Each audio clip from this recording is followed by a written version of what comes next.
Shadow's House vying for review, Fays eventually lose any will of their own, becoming loyal shells who serve their masters. Edward has had a difficult and dangerous series of challenges for the young Living Dolls to pass so that they can be acknowledged as the official faces of their noble shades. Each challenge involves the five Living Dolls making their way through a fast corridor labyrinth to find the places in which their shadows had to be imprisoned, and all before the suit in an hourglass runs out. But Miss Kate has been imprisoned in a giant bird cage hung above a tangle of thorn bushes in the garden, so Emilico is running out of time to set her mistress free. Watching from the upper floors of Shadow's house are some of the adult Shadow nobles, and they are commenting, not without considerable sarcasm and detachment, on the potential of the five pairs and the efficacy of Edward's test. The pairs that pass the debut are welcomed and introduced to the Star Bearers, older pairs who will train them in the ways of Shadow's house. Then, they are given special coffee to drink before being afforded a rare glimpse of Olga's grandfather, who greets them with a wave. This causes such an extraordinary reaction in the faces, tears, and hysterical adoring cheers that Kate eventually suspects they are being manipulated. And indeed, we get to learn as the older shadows discuss the outcomes of the debut that the coffee is laced with grandfather's suit, which erases their short-term memories and fills them with loyalty towards grandfather. Have Emilico, Sean, and the others lost their unique personalities and become mere puppets of Shadow's house. This fourth volume is filled with revelation about the shadows and their faces that explain them.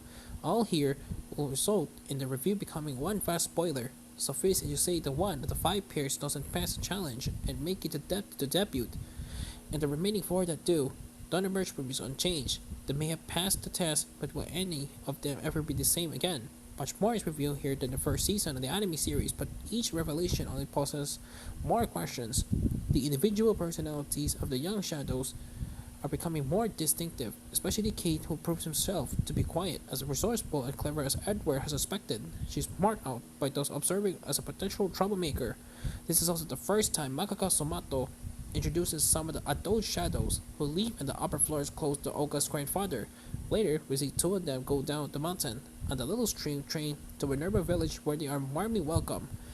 Suffice it to say that they don't return alone as more is revealed about the origins of the living dolls. Shadow's house continues to enchant and chill in equal measure. The concept of the city is very well thought in fantasy terms of world building.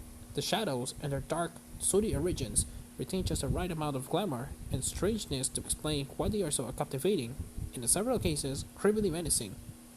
Jan Press delivered another very attractive volume, with 4 color pages at the beginning and 4 at the end. Somato's artwork with its old-fashioned feel, the shadows and profile, are reminiscent of the silhouette portraits favored at the time of Jane Austen. Is just right for the cutting atmosphere of their story, and there are more interesting information pages interspersed in a volume, this time about the suit train, the debut hall, and suit class. A character sheet at the end is helpful too. As the cast list is growing, the translation by Neil Taylor Ingham makes for a smooth read, and the lettering by Lex Blakeslee is expertly done, with constructing lettering from occasional information sections, as the face with their shadows, beginning the integration, process into the ways of Shadow's house. Tutored by the older star bearers, Kate determines that she and Emilico will become star bearers too. She's already under suspicion, but given her superior suit abilities, she might just be able to outwit those who are watching her.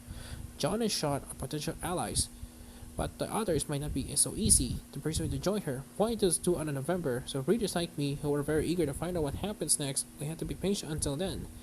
A review copy from Yen Press is supplied by Diamond Book Distributors UK, 9 out of 10.